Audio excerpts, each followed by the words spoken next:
je figure parmi eux.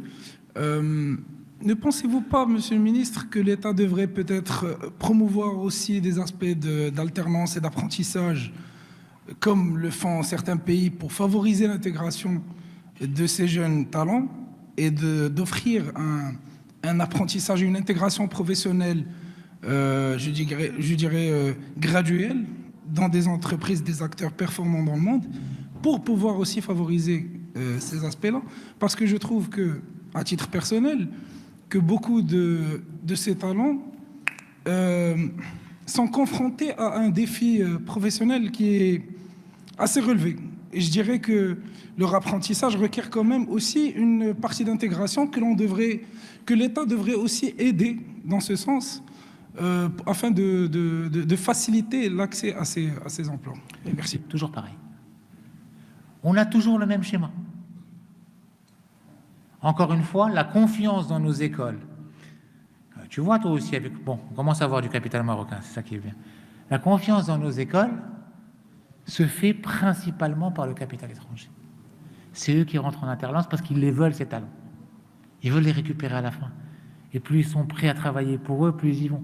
J'ai ouvert 100 000 places pour l'industrie aéronautique et l'industrie automobile dans les universités en alternance. 100 000 places. 80 000 sont récupérés par des étrangers, 2 000 par des Marocains. C'est toujours la même chose. Et j'ai toujours le même conseil. Je dis, mais ben, c'est déjà fait. Ça marche. Alors, je ne suis pas informé. Pourquoi lui qui vient de Chine, il est informé, toi qui es ici, tu n'es pas informé? C'est parce que tu ne t'intéresses pas. Et tu restes en boucle dans un Maroc d'il y a 20 ans.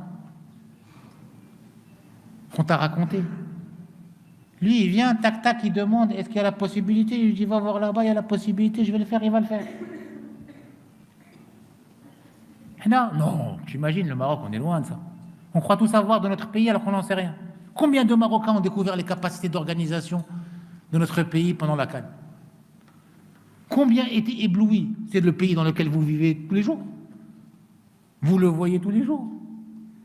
Et puis quand on vous l'a montré en image dans les télévisions françaises, là, oh, c'est nous ça, pas mal. Hein.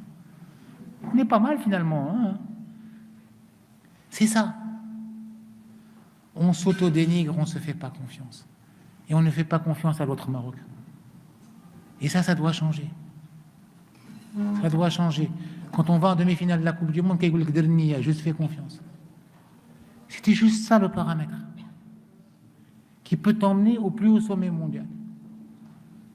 Et on a besoin de vous pour le faire. Encore une fois, c'est un changement de mindset et c'est un effort sur soi-même parce qu'on a pris trop de plis à essayer de conserver l'existant. C'est retrouvez-vous à 18 ans, à 19 ans, à 20 ans en train de vous battre pour essayer d'émerger. Tu es rentré au Maroc, bzat. Bled, c'est chez toi. Je dois te remercier parce que tu es rentré chez toi. Tu vois ce que je veux dire? Comme si tu m'avais fait un cadeau. Moi aussi, je suis rentré chez moi. Merci. Je dois te faire un... Oh, c'est gentil, merci de venir rentrer chez toi, travailler pour chez toi. C'est normal. Elle a attaqué un cadeau. Je suis rentré au Maroc. Reste là-bas. J'ai des millions de talents qui attendent pour travailler ici, pour avoir des salaires à 3 chiffres. En KDH.